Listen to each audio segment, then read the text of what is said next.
Okay, this is section 1.4, number 27 on page 123. You have 2x squared plus 7x plus 4 equals 0, and the directions say to find all real solutions of the equation by completing the square. So we have to use completing the square to do this one. All right, so first step on this one, you want to move the 4 to the other side.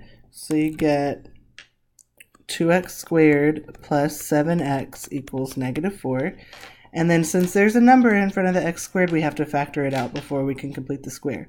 So you have 2 times x squared plus, when you factor it out of the 7, it's 7 over 2 because you're dividing. So x squared plus 7 halves x plus blank, we don't know what we're going to put there yet, equals negative 4 plus, and then since right here, we're actually multiplying by 2 times blank when you distribute it. So right on the other side, we have to multiply times plus 2 times blank. Okay, so make sure that if you factor a number out, you put it on both sides. So now, to decide what goes in the blank, you're going to do the middle number, which is 7 halves. Oops, that's a 2. 7 halves divided by 2, which is the same thing as times 1/2. Okay, so that's easier to multiply if you're multiplying by 1/2 rather than dividing by 2. And then squared. So that gives you 7 over 4 squared, which gives you 49 over 16. So in the blanks, we have 49 over 16 and 49 over 16. Now, to factor it, the 2 comes down. We still have the 2. And then to decide what goes in this spot right here, it's the same number that you had to square. So that number is going to go down here. So x plus 7/4, the whole thing is squared, equals negative 4 plus 2 times 49 over 16. The 2 and the 16 will cancel, and you'll get an 8, so you have 49 over 8.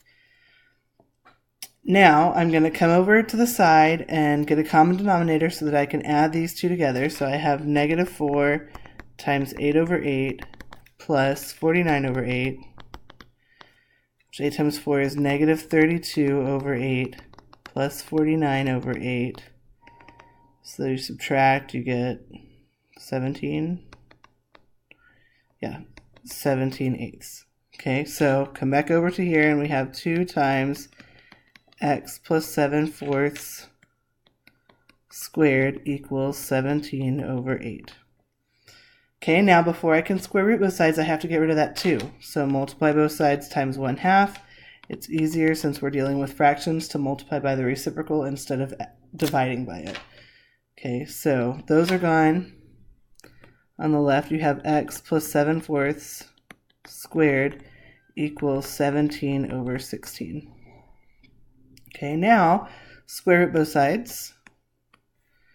So you get x plus 7/4 equals plus or minus the square root of 17 over 4, because we know what the square root of 16 is, so we can go ahead and take that, it's 4. And then the last step, you're just going to move the 7/4 to the other side. So x equals negative 7/4 plus or minus the square root of 17 over 4. Okay, that answer is fine. I think that's what they have in the back of the book. You could also combine them. Negative 7 plus or minus the square root of 17 all over 4. Since you have a common denominator, either one of these is fine. We would take either for your answer. So however you write it, as long as you did that last step of moving the 7/4 over, then that's a good one.